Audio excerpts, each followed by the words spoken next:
Noirer 2 in color.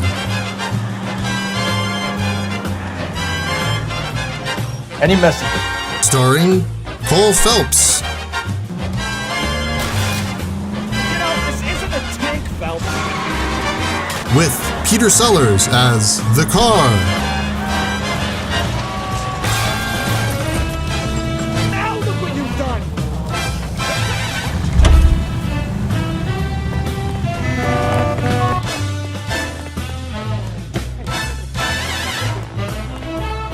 Tonight's episode, Who Mourns for Morn?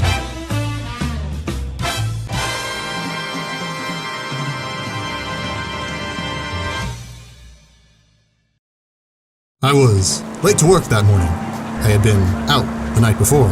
I was at the club. William Shatner was there, and he did a performance of Rocket Man. I approached him at the bar, and we stayed out all night together.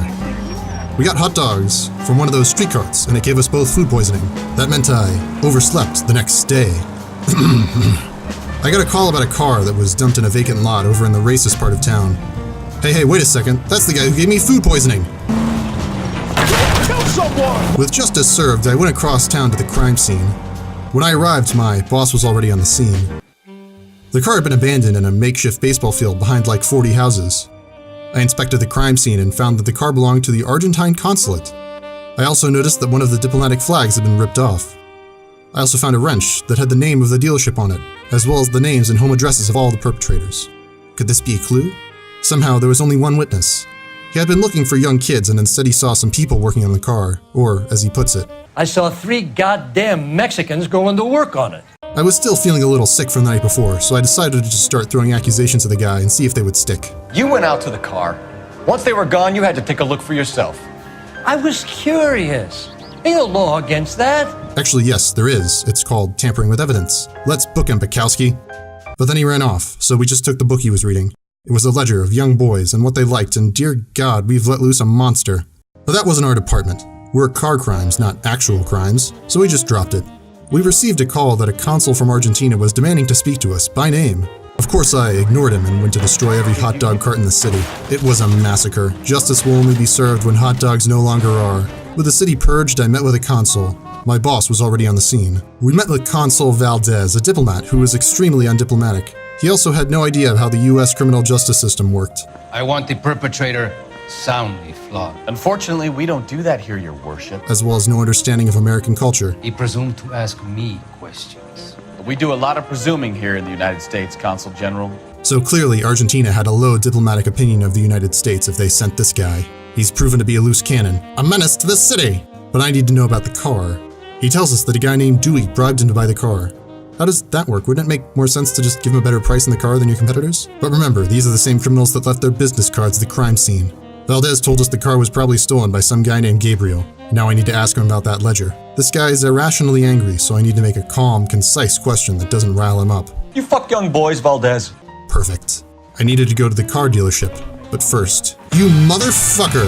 I thought I destroyed every hot dog stand in this town. How is this possible? I need to work on this mystery. But first I need to crack the case of the missing flag or whatever. Is this light a red light or a green light? I'm seriously asking, I have no idea. No wonder there are so many traffic crimes. We arrived at the dealership where we proceeded to touch absolutely everything. Oh, I know this wrench was supposed to go here. Let's try again. Damn it, Phelps! Then we met with Dewey Brothers himself. He told us about how he offered all kinds of bribes. Then we told him we were the police, and he said, oh, JK, so we couldn't arrest him.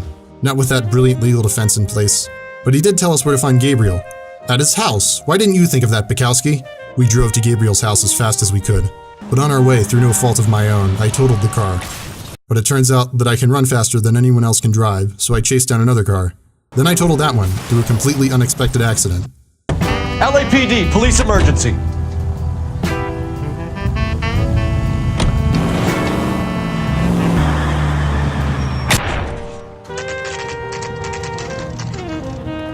When I arrived at the perp's apartment, the fiancé was already on the scene.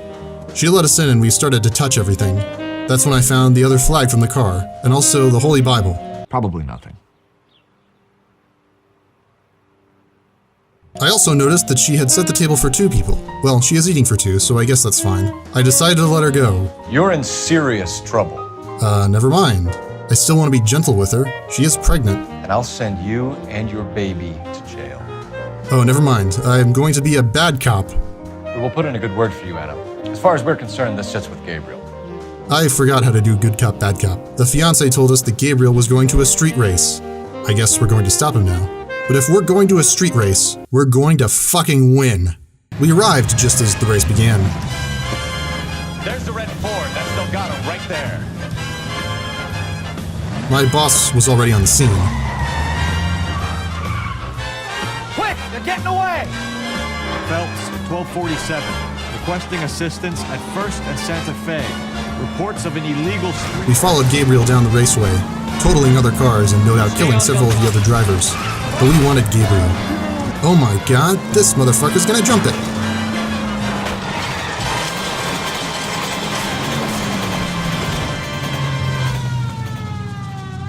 Reach for the Gabriel Delgado, you're under skies! arrest for grand theft auto.